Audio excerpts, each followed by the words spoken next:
Okay, so we have already learned mensuration on of triangles, area and perimeter of triangle. Today we'll continue with quadrilaterals. So mensuration topic के अंदर ही quadrilaterals आता है. Quadrilateral means a closed four-sided figure. ठीक है?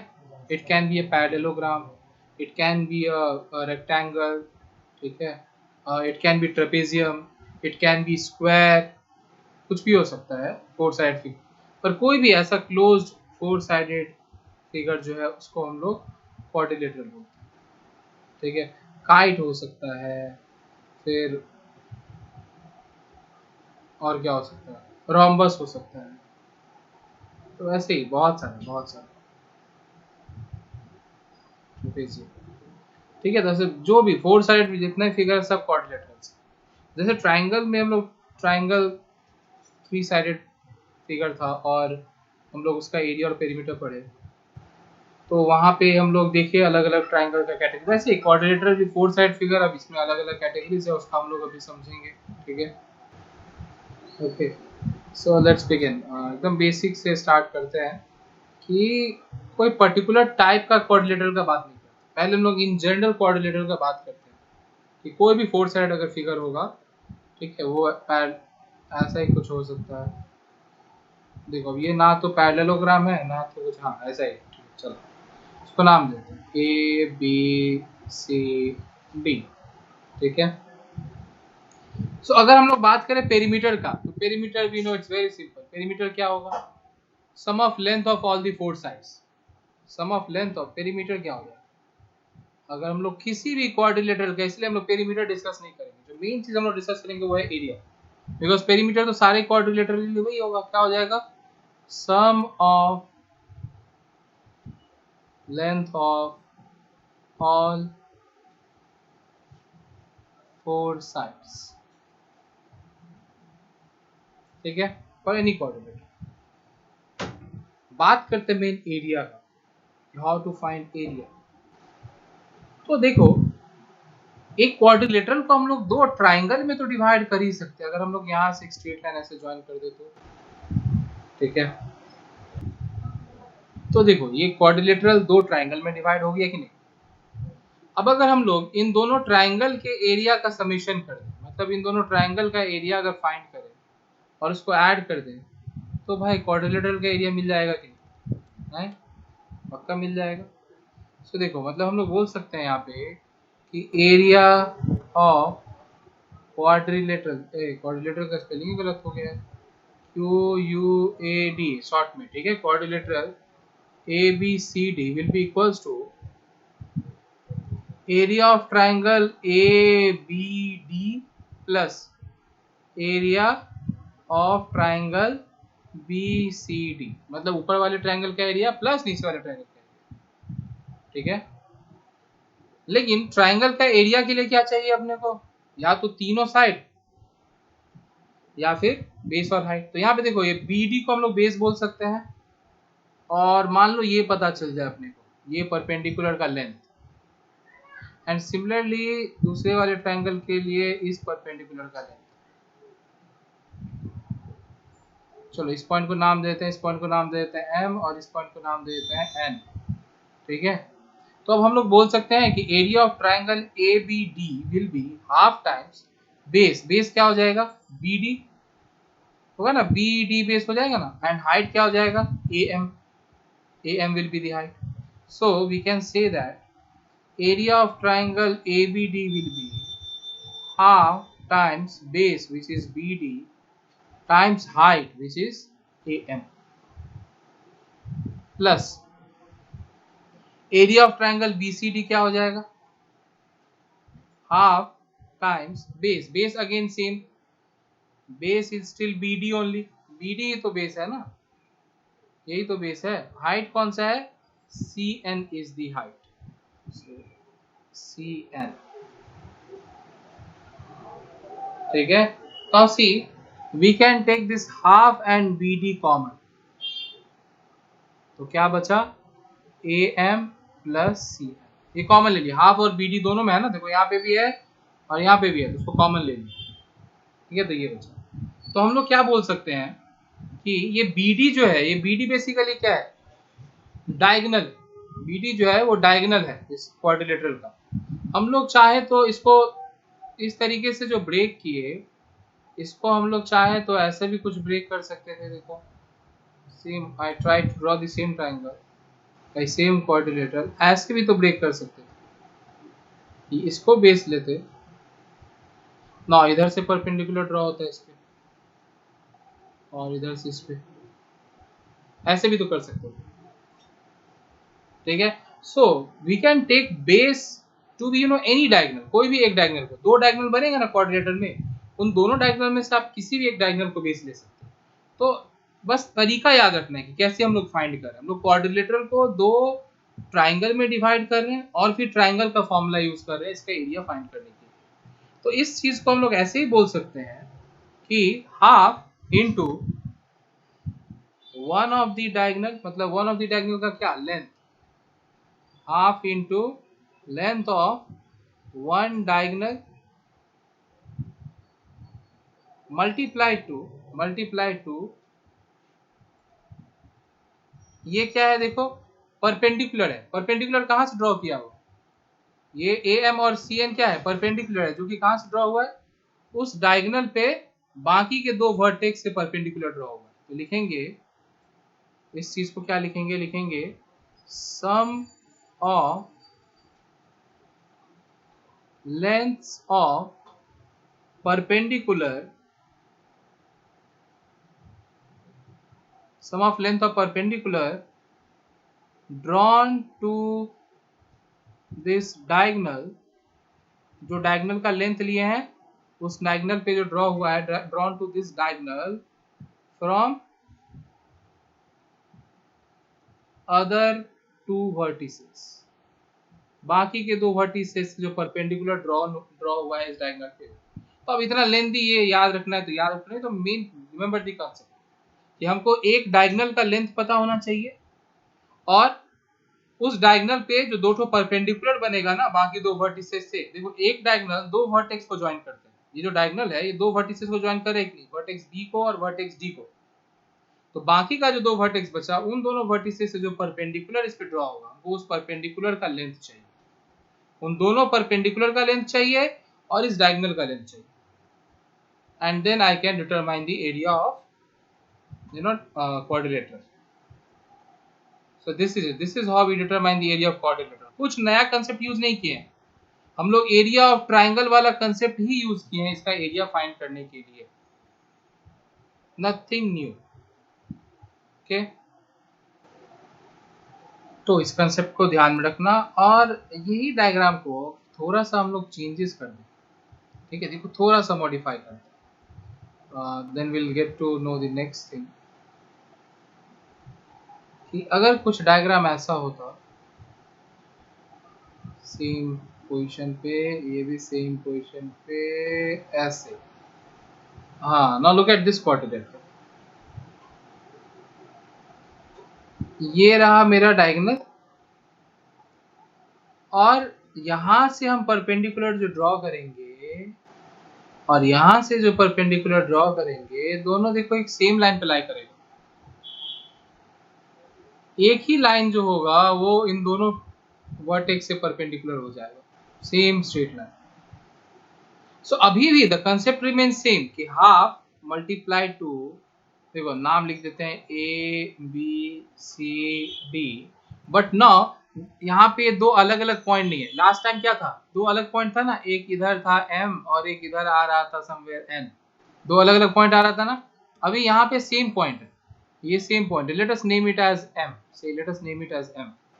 So can we say the area will be half, ये following this previous observation, ये इसी चीज को देखते हुए, half multiplied to BD multiplied to sum of these two perpendiculars, तो sum of these two perpendicular क्या हो जाएगा, AM plus CM हो जाएगा ना। तो can we say it will become, ये यहाँ पे एरिया इक्वल्स लिखते हैं, so it will become half multiplied to BD multiplied to, देखो AM plus CM, can we say it is AC, AM plus CM, can we say it is AC? Yes, we can. तो क्या आ गया देखो, BD is also a diagonal, AC is also another diagonal, so both are diagonals. तो हम लोग area क्या लिख सकते हैं, area of quadrilateral, area of quadrilateral we can also write half times product of diagonals, half multiplied to product of diagonal, product मतलब दोनों का multiplication. जब इस तरह का केस हो, ऐसा सिनेरियो हो, then we can say that the area is half multiplied to product of diagonals. ठीक है, और ये केस कब होता है, ये रोम्बस के केस में, रोम्बस में भी same scenario, in rhombus also will get to see the same scenario, क्योंकि रोम्बस का जो डायगोनल्स है वो एक दूसरे को परपेंडिकुलरली इंटरसेक्ट करता है और बाइसेक्ट करता है.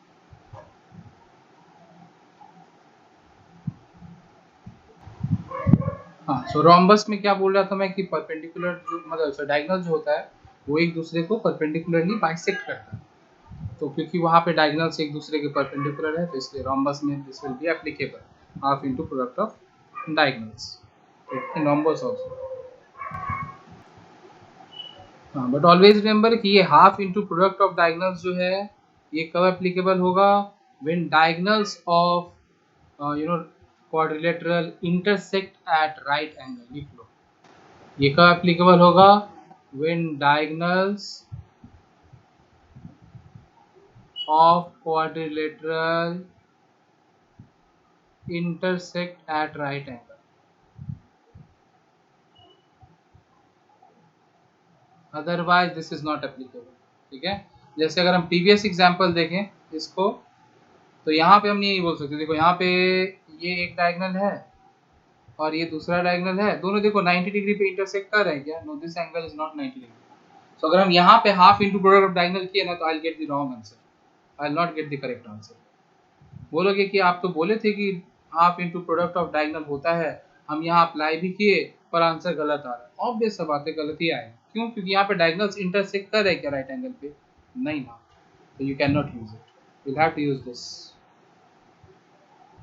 जब डायगोनल्स राइट एंगल पे इंटरसेक्ट कर रहा हो, then only you can use this कि half into product of diagonals.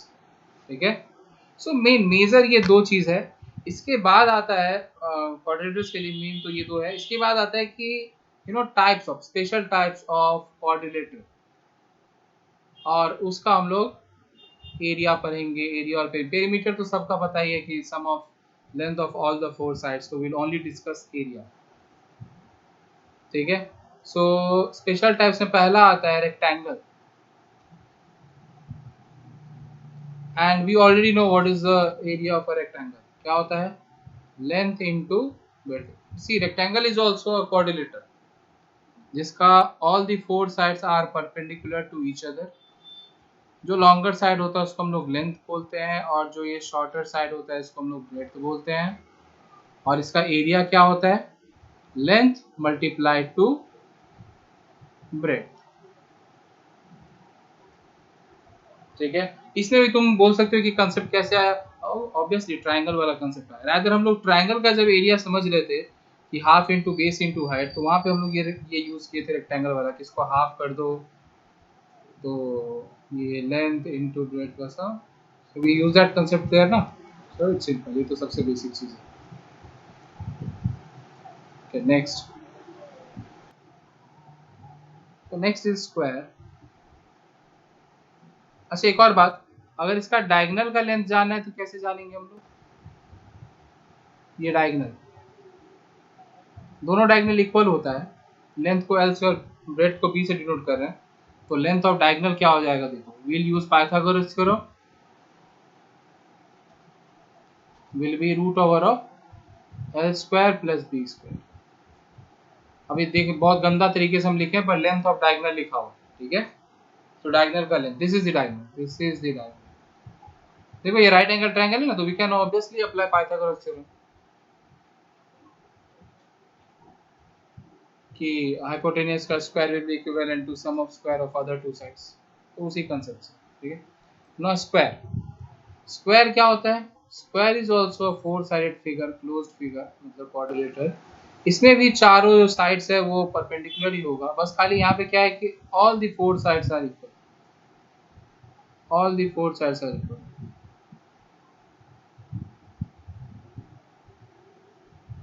Rectangle और स्क्वायर में डिफरेंस क्या है? In rectangle opposite sides are equal, ठीक है, but in square all the four sides are equal. तो इसका एरिया क्या हो जाएगा? इसमें भी तुम सेम कंसेप्ट यूज कर सकते हो, रेक्टेंगल वाला, लेंथ इनटू ब्रेड्थ, लेकिन इसका लेंथ भी a है और ब्रेड्थ भी a है, so it will become a into A square, या इसको हम लोग यही बोलते हैं एज। ये जो a है उसको हम लोग एज भी बोलते हैं, साइड भी बोल सकते हो, साइड का स्क्वायर, ठीक है, a इंटू ए स्क्वायर, ठीक है। अगर यहाँ पे हम लोग लेंथ ऑफ डायगोनल लिखने जाए, same concept, root over of A square plus A square मतलब कि root over of 2a square मतलब कि रूट 2 इंटू ए, इतना यूनिट्स, जो भी यूनिट रहेगा, centimetre, metre, whatever be the unit, this is the diagonal.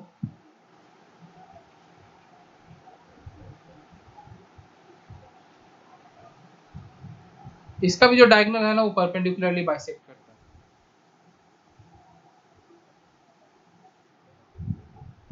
ठीक है। Okay, next we have parallelogram. Parallelogram कैसा होता है देखो, actually rectangle is also parallelogram.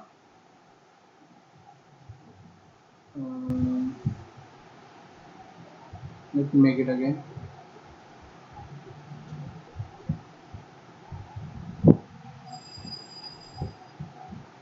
Yeah. So opposite sides are parallel. Here the opposite sides are parallel. और ये angles 90 degree, देखो rectangle के केस में भी अपोजिट साइड पैरेलल होता है और स्क्वायर के केस में भी, लेकिन रेक्टेंगल में क्या था, all the angles were 90 degree, all the four angles were 90 degree, ऐसा पैरेललोग्राम में नहीं होता। यहाँ पे अपोजिट एंगल्स इक्वल होता है, ये एंगल और ये एंगल इक्वल होगा पर 90 नहीं, ठीक है। सो ये है पैरेललोग्राम का प्रॉपर्टी। अब देखो अगर इसका एरिया जाना है, पेरीमीटर तो you know sum of all the four sides, इधर भी 2 इंटू एल प्लस बी लिख सकते हैं, बी यहाँ क्या है क्या, ऐसा कुछ नहीं है। ओके, तो देखो बात करते हैं एरिया का। मेन अपना मुद्दा है एरिया। तो चलो अगर ये बेस है, ये ए बी सी डी, मान लेते हैं कि ये भी बेस है। यहाँ देखो इधर से अगर परपेंडिकुलर ड्रॉ कर दे, ये हाइट होगी, ठीक है, ये जो है ये हाइट होगी। तो देखो हम लोग इसको दो पार्ट में डिवाइड कर लेते हैं, ये पहला पार्ट ऐसा,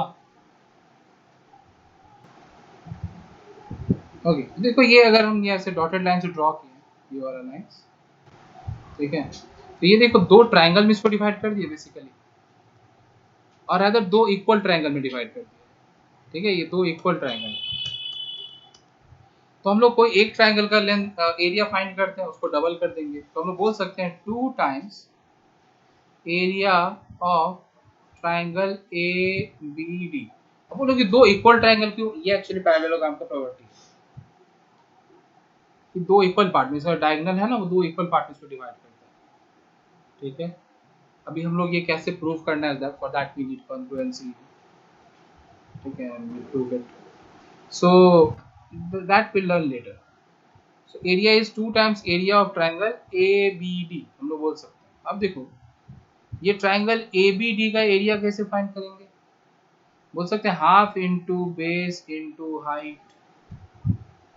सो 2 times area of triangle A B D will be half into base क्या है ए बी इंटू हाइट क्या है, ये इसको कुछ नाम दे दो, डी एन मान लेते हैं, D N. So this 2 and 2 gets cancelled. We are getting AB multiplied to DN. So basically area of parallelogram क्या होता है, बेस इंटू हाइट। तुम किसी भी एक साइड को बेस ले सकते हो और उस पे जो परपेंडिकुलर ड्रॉ होगा दूसरे अपोजिट वर्टेक्स से, उसको हम लोग हाइट बोलेंगे, ठीक है। सेम फिगर में हम लोग इस चीज को भी बेस ले सकते थे, तब हाइट कौन सा हो जाता, यहाँ से ड्रॉ होता है ये परपेंडिकुलर जो है ये हाइट हो जाएगा। तब बेस BC हो जाता और हाइट ये हो जाता। So simply for parallelogram the area is base multiplied to height. कोई भी एक साइड को आप बेस ले सकते हो और उस साइड से अपोजिट दूसरे वाले वर्टेक्स पे जो परपेंडिकुलर ड्रॉ होगा, ऑल्टीट्यूड जो होगा, वो हाइट कहलाएगा। अब ये भी देखो ट्रायंगल वाला कंसेप्ट से ही डिराइव हुआ, सो नथिंग न्यू, वो ट्रायंगल वाला कंसेप्ट ही हर जगह है और उसी से हम लोग डिराइव करके फाइंड कर रहे हैं कि एरिया क्या होगा। Next we have rhombus. Rhombus का मैंने पहले ही बोल दिया क्या होता है, इसका भी चारों साइड इक्वल होता है, मतलब स्क्वायर जैसा होता है, ये बस 90 डिग्री नहीं होता और इसके डायगोनल्स जो है वो एक दूसरे को परपेंडिकुलरली बाइसेक्ट करते हैं, मतलब कुछ ऐसा। तो इसलिए इसका एरिया क्या हो जाएगा, half into product of diagonal.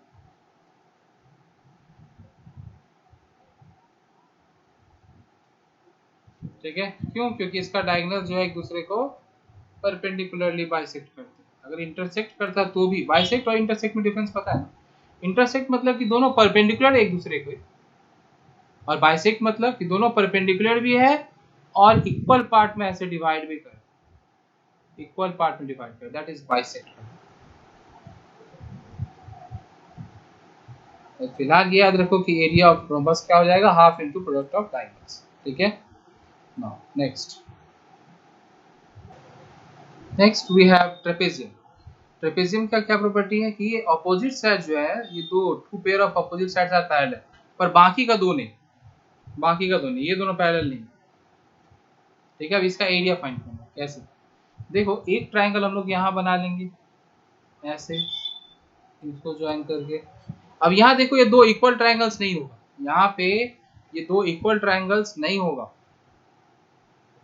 क्यों, क्योंकि चारों साइड इक्वल नहीं है, चारों साइड्स पैरेलल नहीं, इसलिए। सो ये एक ट्रायंगल और दूसरा इधर रहा, ये वाला ट्रायंगल। सो अगर यहाँ पे हम लोग वही कंसेप्ट यूज करें, ठीक है, we use the same concept, तो इसमें आता है, मान लो कि ये लेंथ A है, ये लेंथ B है और इस पे हाइट h है, मतलब ये जो ऑल्टीट्यूड जो है दो पैरेलल साइड के, ये डिस्टेंस मतलब दो पैरेलल साइड्स के बीच का डिस्टेंस। ठीक है, इन दोनों पैरेलल साइड के बीच का डिस्टेंस जो कि ऐसे परपेंडिकुलर ड्रॉ करने से मिलेगा, इसको h से बुलाते हैं सपोज। तो इसका एरिया होता है, सेम वही कंसेप्ट हम लोग फाइंड कर सकते हैं, हाफ इनटू, मैं डायरेक्टली लिख दे रहा हूँ, सम ऑफ पैरेलल साइड्स, मतलब कि जो पैरेलल साइड्स है उन दोनों के लेंथ को प्लस करना है, ठीक है, into height, into height, you can say half into sum of parallel sides बोले तो यहाँ पे a plus B into height which is h।